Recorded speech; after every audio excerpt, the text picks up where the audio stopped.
উম্মতরা বলবে ইয়া নাফসি ইয়া নাফসি। আল্লাহর নবী মুহাম্মদ রাসূলুল্লাহ মাকামে মাহমুদে সিজদায় পড়ে কান্না শুরু করে দেবে।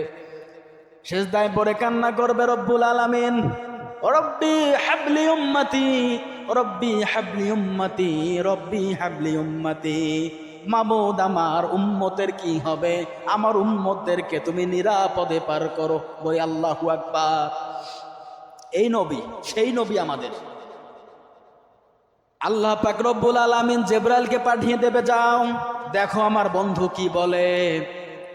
জিবরাইল আসবে, ইয়া রাসূলুল্লাহ ইয়া হাবিবাল্লাহ, কি হয়েছে আপনার বলুন। আল্লাহর নবী মাথা উত্তোলন করবে না, সিজদায় পড়ে চোখের পানি ফেলে কাঁদবে, ও রব্বি হাবলি উম্মতি, ও মাবুদ আমার উম্মতের কি হবে, আমার উম্মতের ব্যাপারে ফয়সালা না দেওয়া পর্যন্ত আমি রসুল কিন্তু মাথা তুলব না। আল্লাহ পাক বলবে, হাবিব দুনিয়ার জমিনে যখন আপনি টেনশনে পড়েছিলেন, যখন আপনি ক্লান্ত হয়ে পড়েছিলেন, হাবিব যখন আপনি চিন্তিত হয়ে পড়েছিলেন, আমি রব্বুল আলামিন আয়াত নাজিল করে আপনাকে সান্ত্বনা দিয়েছিলাম, ইন্না আ'তাইনাকাল কাউসার। হে নবী আপনাকে আমি কাউসার দান করলাম, অজস্র নিয়ামত আপনাকে আমি দান করেছি। কিসের টেনশন করেন আপনি, কিসের চিন্তা করেন আপনি। কাবার হাতিমে আল্লাহর নবী ঝিমিয়ে ঝিমিয়ে ঘুমাচ্ছিলেন। এই সূরাটার আয়াতের শানে নজুল দুইটা পাওয়া যায়। এটা মক্কায় অবতীর্ণ হয়েছে, মদিনায় অবতীর্ণ হয়েছে। কাবার হাতিমে আল্লাহ রসুল এইভাবে হেলান দিয়ে ঝিমিয়ে ঝিমিয়ে ঘুমাচ্ছে, চিন্তায় পড়ে গেছে কি করবে। আল্লাহ পাক রব্বুল আলামিন ওই সময় আয়াত নাজিল করে দিয়েছেন, ইন্না আ'তাইনাকাল কাউসার। হে নবী আমি আপনাকে নিয়ামত দান করেছি, অজস্র নিয়ামত। এই কাউসারের ব্যাখ্যা কমপক্ষে 10টা, 10টাকে ভাগ করবেন কমপক্ষে 100টা, অর্থাৎ নিয়ামতে ভরপুর কাউসার। আমি আপনাকে কাউসার দান করেছি, কিসের চিন্তা করেন। আল্লাহর নবী হঠাৎ করে জাগ্রত হয়ে একটা মুস্কি হাসি দিলেন সাহাবীদের সামনে।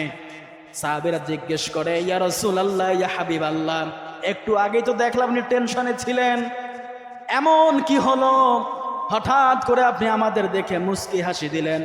আল্লাহর নবী বলেন, ও আমার সাহাবীরা, আল্লাহ পাক মাত্রই আমার উপর নেয়ামতের ঘোষণা দিয়েছেন, অজস্র নেয়ামত আমার মাবুদ আমাকে দান করেছে। আল্লাহ পাক বলবেন, হাবিব দুনিয়ার জমিনে যখন আপনি টেনশনে ছিলেন, যখন আপনার মন খারাপ ছিল বড় হাবিব, আমি আয়াত নাজিল করে জিবরাইলের মাধ্যমে আপনাকে আমি সান্ত্বনা দিয়েছি। ও নবী মাকামে মাহমুদে সিজদায় পড়ে কান্না করেন, আমি রব্বুল আলামিন সহ্য করতে পারি না।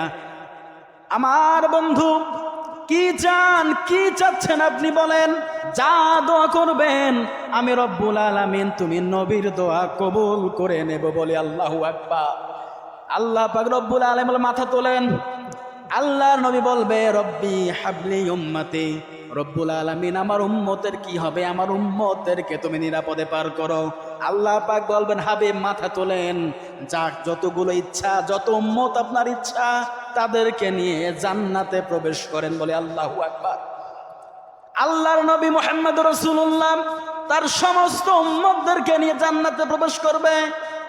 এখন এখানে একটা সূক্ষ্ম বিষয় আছে, কি আল্লাহর নবী তার উম্মতদেরকে নিয়ে জান্নাত প্রবেশ করবে। এখন আপনি আর আমি এই উম্মতের লিস্টে আছি নাকি যাচাই করা দরকার আছে না নাই? আপনি আর আমি কি উম্মতের লিস্টে আছি?